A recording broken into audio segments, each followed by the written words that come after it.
Is back into it in Chester. Here's El Senior. Yes! Yes! The center back, Jacob Glesnes, is going for it. Oh my God! What a goal! And that will do it! One of the best comebacks in recent years. 3 unanswered by the Union. And they go into the Gold Cup break, winning it 3-2. Hello and welcome to the Free Kick Podcast. And my name is Todd. And well, it is finally back. We are less than 48 hours until the start of the 2022 MLS season. And I know MLS is starting off earlier than it has ever started off before, and it feels like it was just yesterday we were watching Portland versus New York City in the final, but here we are, long and behold, near the end of February, and MLS is here, and this upcoming Saturday we have the Philadelphia Union versus Minnesota United, and I am so grateful to be joined by Minnesota United color commentator Kyndra de St. Aubin, who you might have heard on Fox Sports, the Big Ten Network, Pac-12 Network, or during the 2015 Women's World Cup in Canada. Kyndra, thank you so much for joining. Absolutely. Thanks so much for having me, Todd. And I'm like you. It's like, felt like a really short break, but at the same time, I can't wait to get this season started. Yeah, absolutely, and especially for Minnesota fans that might be tuning in. Last season in the playoffs against Portland didn't go the way that any fans for the Loons wanted it to go, but the good thing is they didn't have to deal with that for long because here we are, like I said, with the start of MLS season. So for any new guests I have on the podcast, whether they're a player, whether they're a commentator, or just a fan of a different team, I always ask how they get into soccer, how they get into broadcasting. So Kyndra, how'd you get into broadcasting for Minnesota? Well, it's interesting, Todd, because originally, as when I came out of college, I majored in broadcast journalism, but I was covering all sports for radio in different markets. I started in Milwaukee, then I moved to Arizona, and then we were in Northern California. And, during that time, I started to pick up some soccer stuff because the Big Ten Network was just starting. And I had a producer that I knew, and he reached out to me and said, "Hey, I know you played here in the Big Ten. Would you want to do some television?" So just kind of got thrown into the soccer aspect of television. I wasn't one of those people that when I came out, I was like, oh, I have to do television. I have to be on TV. I have to do soccer. I just loved all sports. And then slowly but surely kind of worked my way up the ladder. And then when Minnesota, I should say, was getting an MLS team, I had someone reach out to me and say, you know what, we want someone to do these games that grew up in Minnesota, grew up in that soccer market, knows the passionate fan base that exists in Minnesota, to do the color commentary. So I came and interviewed for that job, and that's how we ended up back here. So my daughter, my husband, and I moved back home to Minnesota. He's from Minnesota as well, and also played soccer. So it was a great fit, and that's how I ended up in soccer broadcasting, and specifically back in Minnesota. Yeah, that's awesome. I mean, so I live in Maryland, as all my listeners know. So anytime the Philadelphia Union are on the road, I always get the away team. Well, I guess it would be, technically the home team's broadcast and everything. So I never get to hear JP or Denny Higginbottom for the Philadelphia Union. I always hear the away team. And so I remember last season, Philadelphia Union were playing against Minnesota, and you and Callum Williams had the call. And I was like, wow, you guys work so well together as a partnership, because I think for me as a listener who doesn't get the Philadelphia Union broadcast, you guys keep it pretty neutral. Yeah, you guys give Minnesota United their praise, but you guys weren't shy to say, hey, look, the Philadelphia Union did this well, or that was a really good ball by Kai Wagner. So you guys keep it very neutral, I feel like. And as a listener, I feel like that's just so high praise, because sometimes you'll get commentators that are just all homers and everything. That does nobody good, but you and Colin just work so well together. And so I just want to give you props for that. Well, first of all, I appreciate that, because Cal and I both feel the same way about it. I would say we're 51-49 Minnesota United, and we give the praise where praise is due and criticism where criticism is due on either side of the ball. And I think we work really hard at that, and we work really hard at knowing the opposition. Me doing the podcast with you now, or we do our match preview podcast, we usually try to have the opposition coach or player on, or an analyst or a broadcaster if a player or coach isn't available. So we really try to give as much love as possible. And I think that, both of us growing up having covered soccer as neutrals, not necessarily working for a team, has really kind of, that's how we learned to call the games, is by being a neutral and really giving credit where credit is due. So we work really hard on that, and it comes really natural to both of us. And I think we have a great chemistry, and we enjoy each other. So I'm glad that comes off that way on the air, because that's truly how it is in person. Absolutely. I mean, that's the first takeaway I took. I was like, wow, like, yeah, this is a Minnesota broadcast, but like these guys are giving Philadelphia Union their credit. And so just as a listener, I'm like, okay, well, maybe I should tune into more Minnesota United games because you guys aren't so biased towards Minnesota United. But let's go ahead and talk about last season for the Loons. And so last season, the Loons finished in 5th in the Western Conference, lost 3-1, as I alluded to earlier in the podcast, to the Portland Timbers in the first round of the playoffs.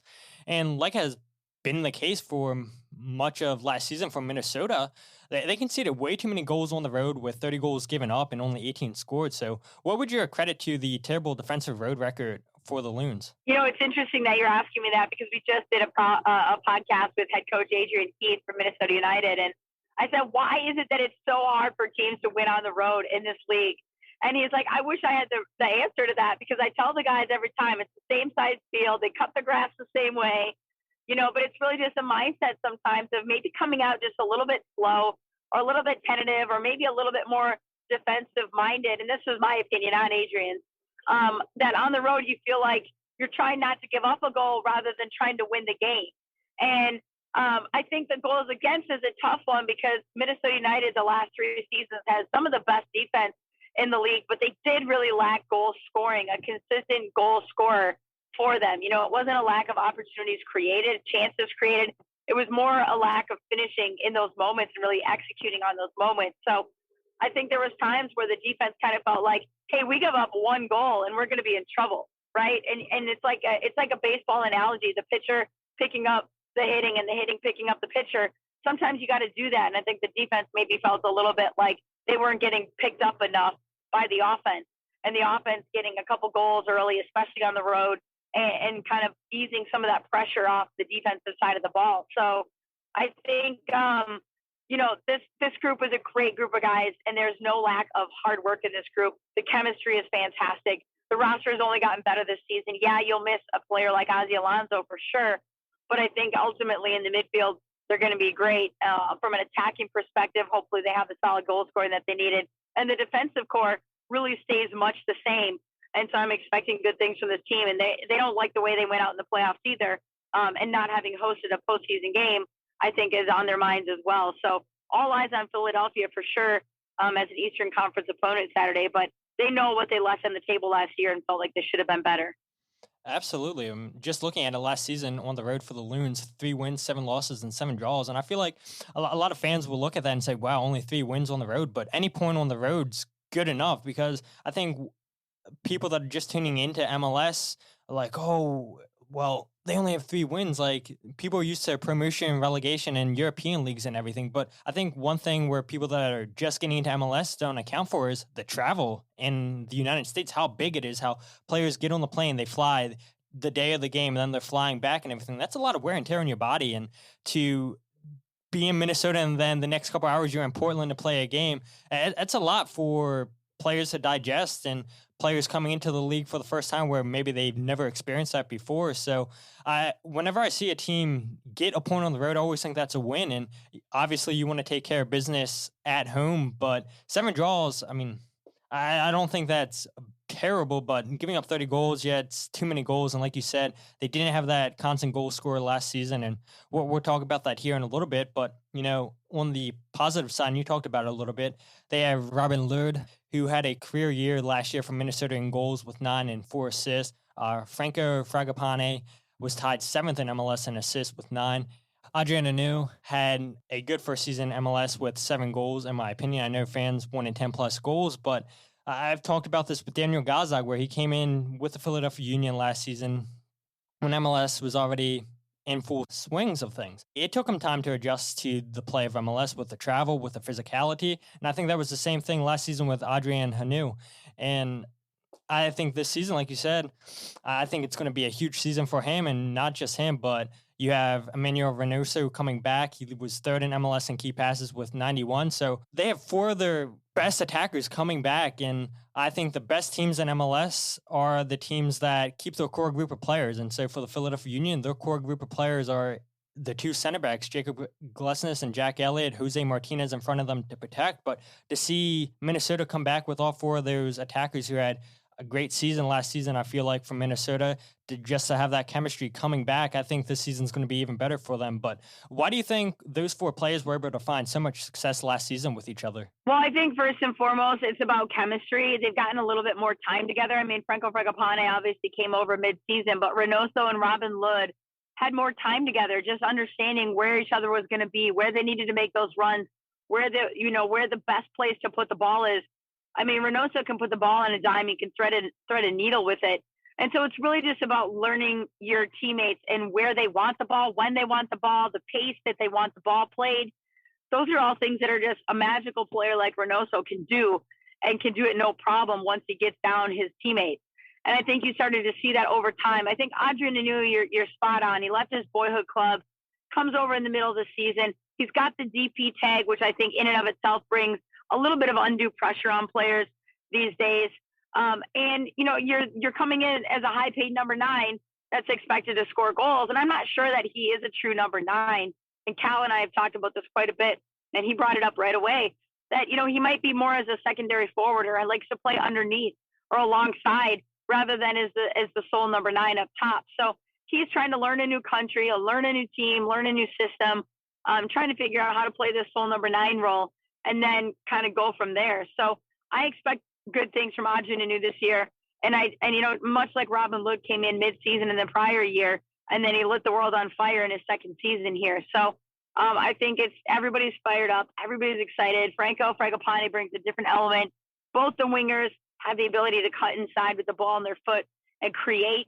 And that allows Reynoso sometimes to find the space out wide, because teams have glued onto him now, and they understand what he is and how special Reynoso is. So sometimes he has to drift in other spaces to find the game and find the ball. But when you have other players that have the ability to cut inside and kind of fill that space, I think that just leaves more freedom for that front four. So as we talk about positions and where the goals are going to come from, and I think just the fact that all those guys are comfortable with the ball at their feet, they're technically gifted, they all have the ability to pass, it leaves that kind of free-flowing offense for the front four. And then you kind of get that late run into the box, whether it's a Sonny Dotson this year, let's say, because Ozzie Alonso's gone. You had, of course, Will Trapp in there as well, and sometimes Jan Gregush. You get that late runner on top of the box, on top of the 18, that can strike a ball cleanly on goal. I think there's just a lot of options for Adrian Heath in this attack. And then we haven't even talked about the new players they signed, like someone like a Luis Amarilla, who I think is going to be phenomenal. Abu Dalani come back into the fold with Minnesota United, who looks sharp, who looks fit, who looks mature. These are all good things for Minnesota on the offensive side. Well, I'm glad you brought up Luis, because fans will remember he was on loan, I believe, in the 2020-2021 season, got off to a hot start at the early beginning stages of MLS, and then obviously everything got shut down due to COVID, and we all know everybody went down to Orlando for MLS is back, and COVID couldn't have started at a worse time for a guy who was new to MLS.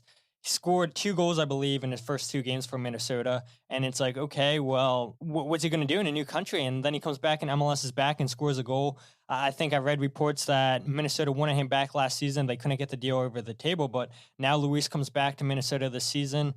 They sign holding midfielder, a Honduran, Kervin Arriaga, who could potentially replace Ozzie Alonso. I know that's a tough task right there, because we've seen Ozzie every time that he's been in an MLS club, they've always made the playoffs. And so to replace a player like Ozzie, that's a tough task to ask any player. And then you bring in, probably going to struggle with this name, South African striker Bangaku Longwain. So there were big question marks for Minnesota United lining up this season, and they were one, who's going to replace Ozzie Alonso as the midfielder next to Will Trapp.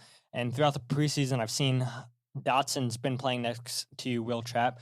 But like I said, you bring in the Honduran Kervin Arriaga, who could potentially replace Ozzie Alonso, and then you go out and you need a much needed help up top, and you guys bring in 2 strikers. So do you think that was enough business that Minnesota United did this season, or do you think there was still business that Minnesota needed to take care of? Well, I think what Minnesota might still be lacking, and I think Adrian Heath and company would be the first to tell you this, is maybe depth in the outside back position. We talk about how solid their defense has been, and you've got guys that are just very durable in a Chase Casper, in a Baki Dabasi, in a Michael Boxall and a Roman Metanir, but we saw Roman go out in that Portland game with a hamstring injury. I think he's 34 years old. Michael Boxall is getting up there in age. DeBassi's not a spring chicken anymore. And Chase Gasper has proved incredibly durable and consistent, but you just never know. And with the condensed schedule this season and the amount of games that these guys are going to be playing, and we already talked about the travel when you're going on the road, then you have some international breaks in there. I think that you can never have, we don't talk about depth in the back line very often because everybody focuses on the attacking pieces.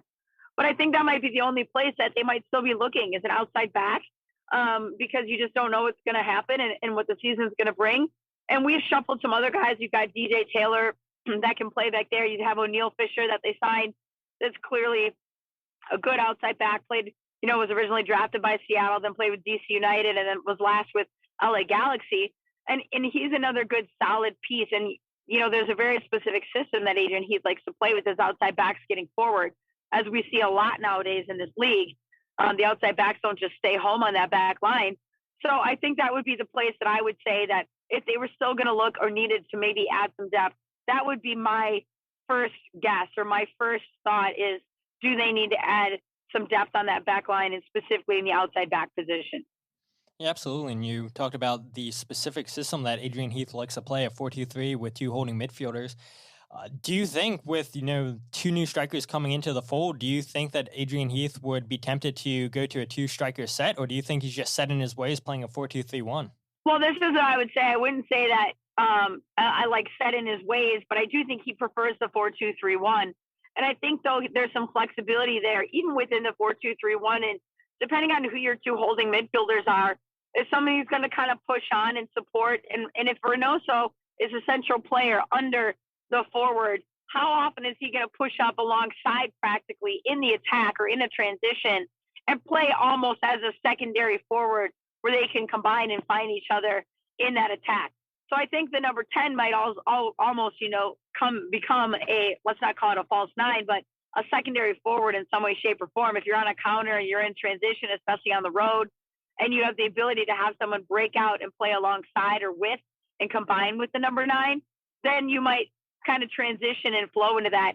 And I totally understand, formations and throwing those out there. And I've said this before because we always talk about formations going into a broadcast, and we put it up on the screen and we do a graphic and we talk about the 4-2-3-1 or we talk about a 4-3-3 or whatever anybody's playing.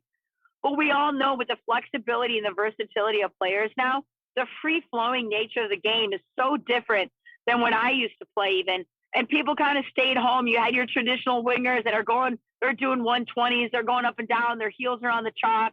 It's just not the way of the world anymore. I mean, everybody is so versatile and can free flow and cut inside. They can stay wide. They can get to the end line. You can have overlapping outside backs. I would say that Adrian's going to stick with the 4-2-3-1 unless there's something absolutely necessary from an opponent standpoint or from a personnel standpoint with injuries. And he'll just allow his players to read the game and know when somebody needs to join in and almost become a secondary forward if necessary, but not change the actual formation, if that makes sense. Yeah, absolutely. And Jim Curtin talks about it all the time where, you might see on paper that it says the Philadelphia Union are playing a 4-4-2 diamond and everything, but with the way that the players are shifting, going to different areas of the pitch, that 4-4-2 looks more like a 4-3-2-1. At times it looks like a 4-2-3-1. So, just because on paper it says, the Philadelphia Union play a 4-4-2, there's moments throughout the game where players are just lining up in different areas, taking up space where that whole formation changes where it looks like, we're playing a diamond. But the whole identity for a team to have two holding midfielders or to have a diamond and everything, that's what the Philadelphia Union try to go with. And I agree with you. I think a lot of fans probably get too caught up in, it doesn't look like a 4-2-3-1 on the field. It doesn't look like a 4-4-2 diamond. But I enjoyed seeing players get farther up, the two wingbacks for the Philadelphia Union. You talked about the Minnesota fullbacks going further up the field, attacking. I guess that's kind of how soccer's been going as of late, where the fullbacks back in the early days, they were all only known to defend, and now it seems like teams only want fullbacks that can attack because they're such vital to team success. But last season between Minnesota United and the Philadelphia Union, it was a very, very entertaining game, which we all know Minnesota United won that game 3-2. And this is a game that the Philadelphia Union fans finally got to see Daniel Gaza come into his own. He could have had a hat trick in the game, but he had it just wide. Which would have put the Union up 3-2 at the time after conceding the equalizer. And honestly, I don't think either one of these teams were at their best on the night. Both teams had a couple blunders in the game where all three of Minnesota United's goals came from defensive mistakes from the Philadelphia Union, which is typically unheard of. Minnesota's first goal came from dispossessing Jose Martinez. Got to give credit to Minnesota for pressing to force that turnover from Jose Martinez. Beiser was slow to close down Fragapane. He lays the ball off to Hounu. Beiser plays a bad back pass to Jacob Glesnes, who slips and falls. Reynoso plays a clever backheel assist to Lod for the third goal. Wagner slips over the ball. Glesnes comes to clear the ball. Kai Wagner kicks the ball towards Andre Blake in a dangerous area, and Fragapane was able to head the ball into an empty net. But on the night, what stood out for you between these two games? I know it seems like it was forever ago, but very entertaining game. And like I said, I just went over the goals and everything, but what stood out? Well, I think what's always interesting to me is when you play these conference games, these inter-conference games, because last year especially, I think we had two Eastern Conference opponents the entire season. So a lot of times you don't necessarily study the opponent the same way.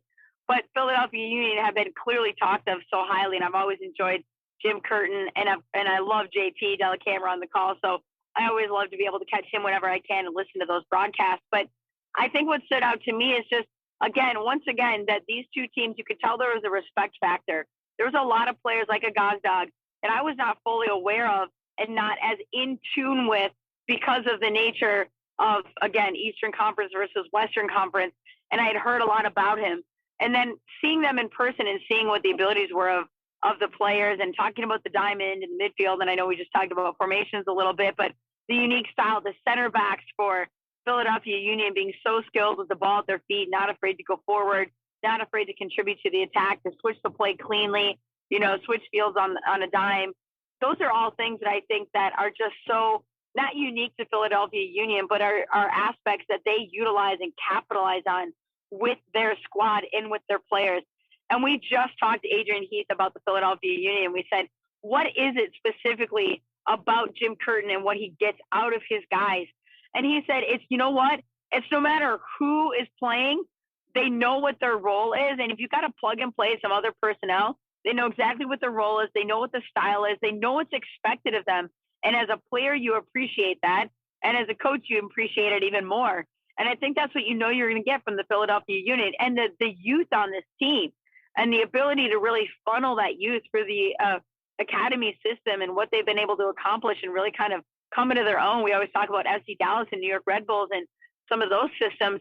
And Philadelphia Union is right up there now with this young talent and these homegrown players and really kind of facilitating and funneling that youth system, that youth movement of the homegrowns and the academy players into the first team.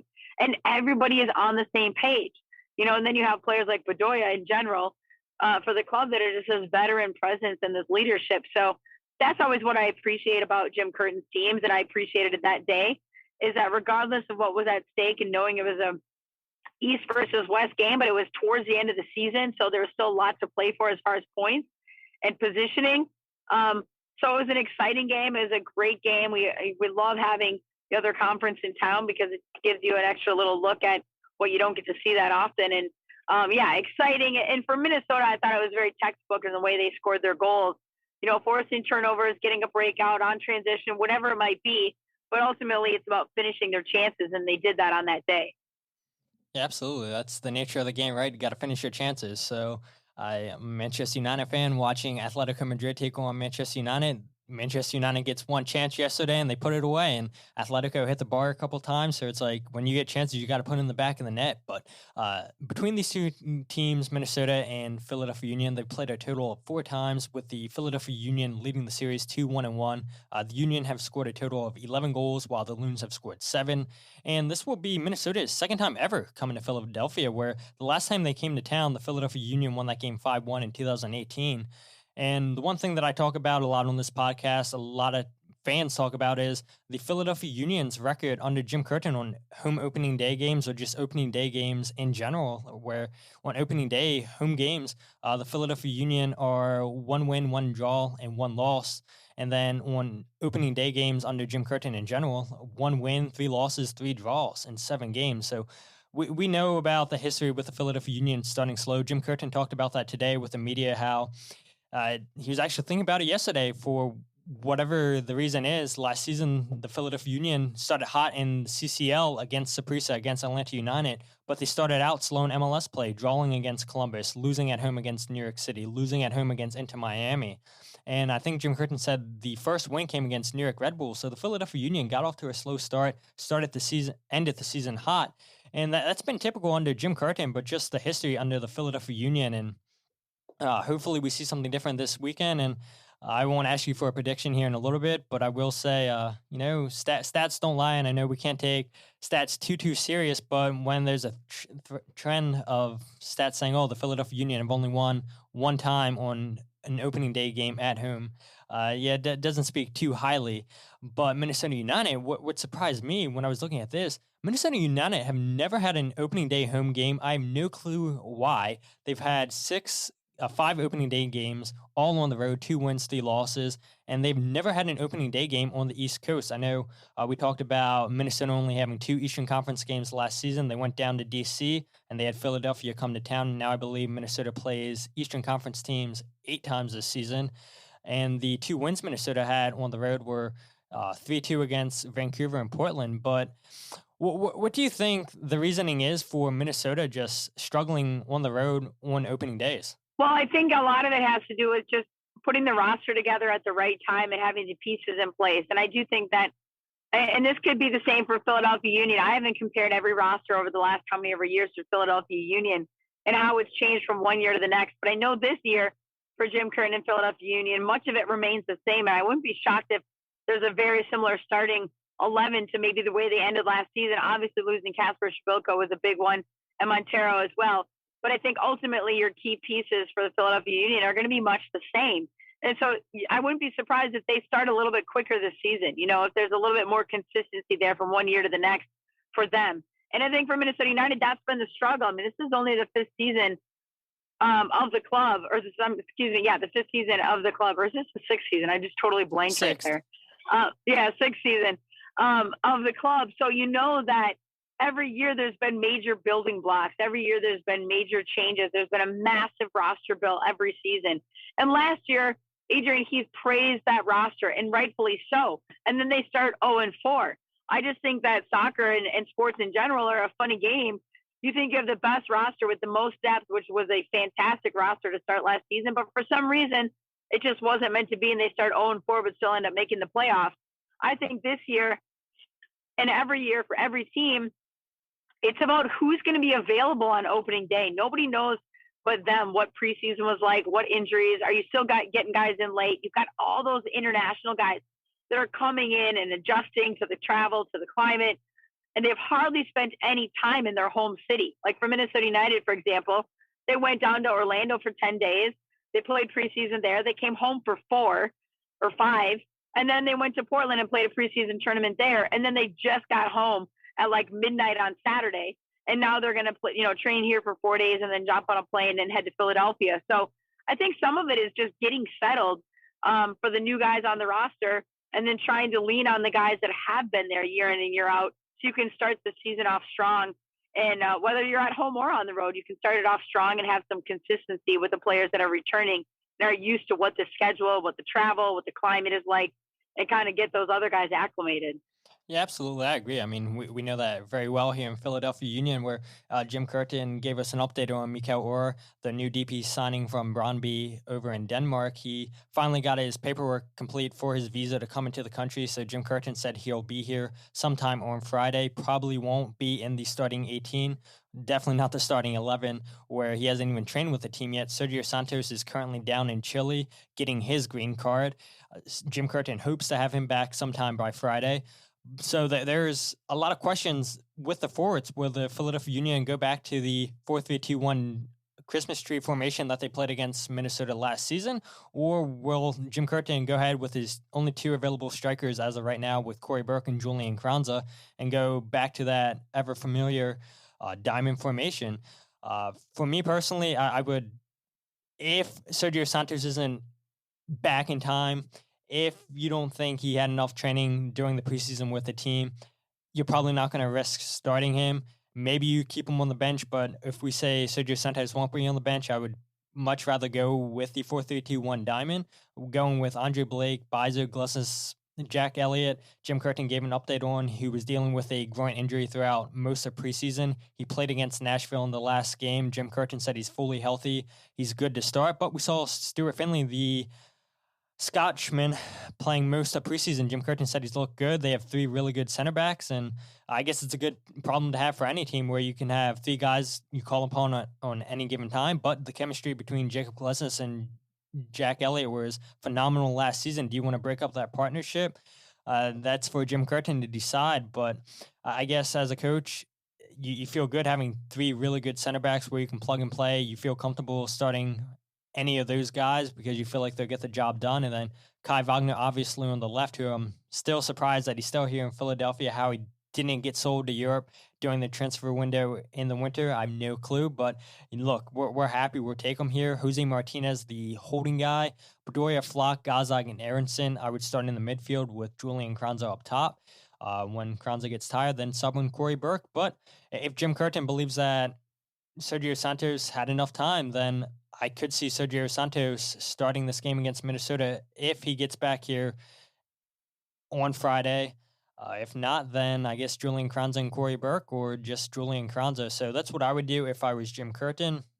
And Jim Curtin was talking a lot about how Minnesota United just they fight for Adrian Heath. They're a very organized team. They're a tough team to break down, and I don't see why that would change. And Jim Curtin was talking about, the beginning of the season, we start slow, and you were talking about how Minnesota started slow last season, but Jim Curtin says you don't really get a good, clear picture of how a team's going to do during the season until after 10 games played. And look, Minnesota had 4 losses last season. The Philadelphia Union got off to a terrible start at the beginning of the season. Both teams made the playoffs, and so I think we'll be due for an entertaining game. I believe Chase Gaspar, he had a concussion issue or was dealing with a head injury earlier in preseason, wasn't he? Yeah, so he had a head injury. I believe it might have been in the last match against Viking in Portland, which the game wasn't streamed, so I didn't see what the injury was directly, and we weren't there. But that's what we were told as well, and I think that's what the reports are from the media, that he was dealing with concussion symptoms or was just at least out for concussion protocol. Yeah. I don't even know that he actually has any symptoms himself. So I'm not sure if he's available for Saturday. I haven't seen what the actual injury report looks like, but I think you're right. This is one of those times where you're really not going to know what a team is going to look like and necessarily even show its true colors until a few weeks into the season or 5-10 games in the year. And I think it's hard sometimes when the expectations are there. I remember last season, Philadelphia Union starting off a little bit slow, the supporter shield, all that kind of stuff. There's different kind of pressure that coaches and players deal with and feel regardless of what they sometimes tell you or what they say to the media. It's innately just kind of always there.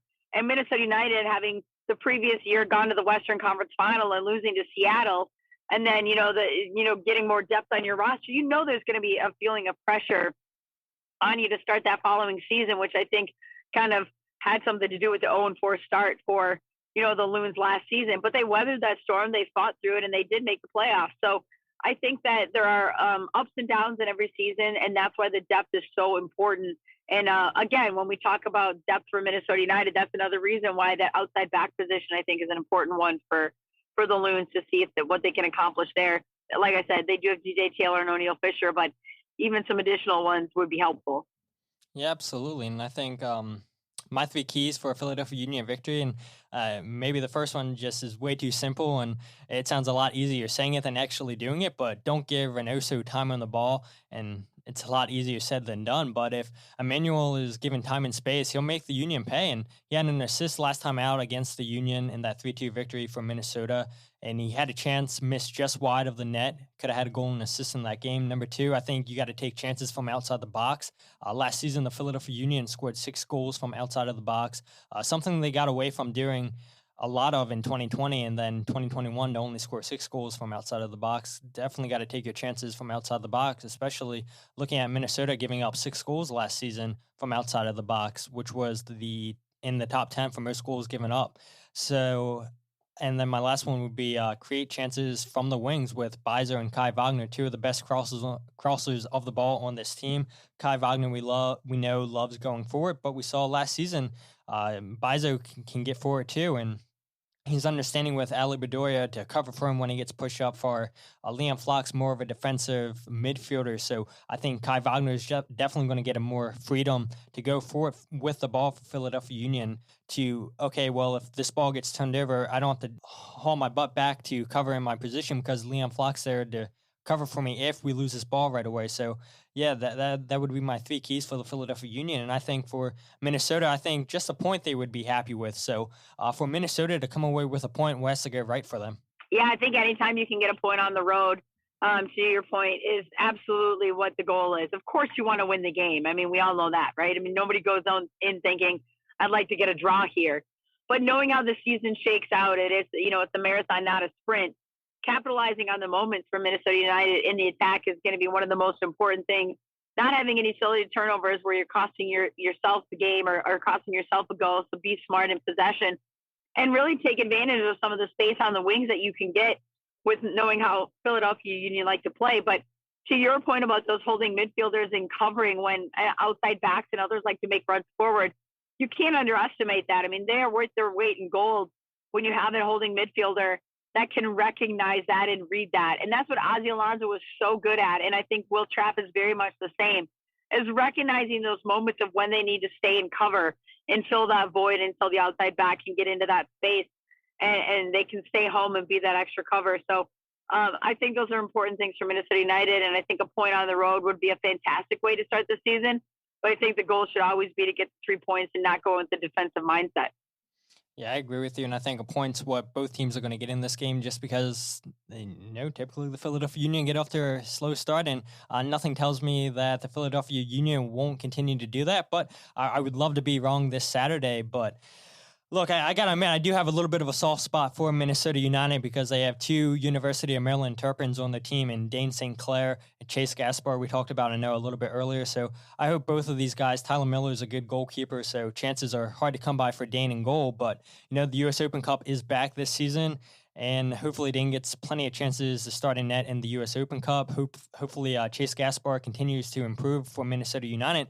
Then you have Maryland native Colin Martin, who is a midfielder, I believe, and hopefully he continues to get chances with Minnesota. And just like I said, I just have a soft spot for anybody that's from Maryland or playing college soccer down in College Park.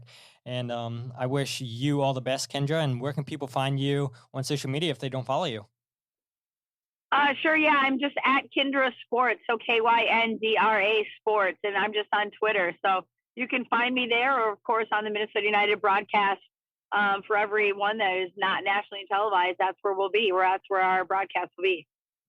Absolutely. Well, thank you so much for your time today, Kyndra, and good luck to you and Colin for the rest of the season. And hopefully Minnesota fans can continue to be proud of the team on the field and continue the great work on the broadcast, you and Colin both. Thank you so much, Todd. I really appreciate it and enjoy the game on Saturday. So hopefully you guys enjoyed that episode with Kyndra de St. Aubin. I want to give a shout out to Callum Williams as well for recommending Kyndra, for reaching out to Kyndra and getting her to come on literally the last second, guys. Callum and I tried to make the podcast work a couple times, but different issues were coming up with work for Callum, and Kyndra came to the rescue literally the last minute. I mean, we're talking an hour and a half of notice, and Kyndra made it work. So I'm so thankful for Kyndra coming on, talking about this upcoming game on Saturday.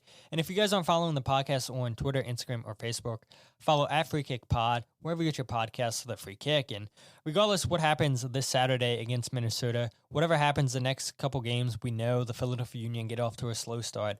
Hopefully we don't see people being negative on social media.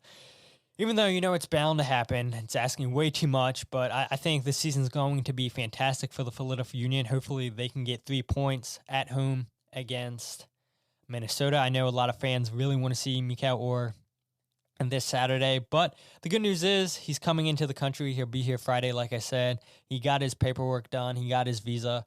And if we don't see him at all against Minnesota, we'll for sure see him against Montreal, I believe we have next. And look, this season's going to be fantastic. Hopefully you guys are as excited as I am for this game Saturday. Dress warm, be loud, be proud. That energy that we built at the end of the last season, bring that energy this Saturday against Minnesota. And I'm sure it's going to be an enjoyable time for every single one of us in attendance. But until then, my name is Todd, and this is the Free Kick Podcast.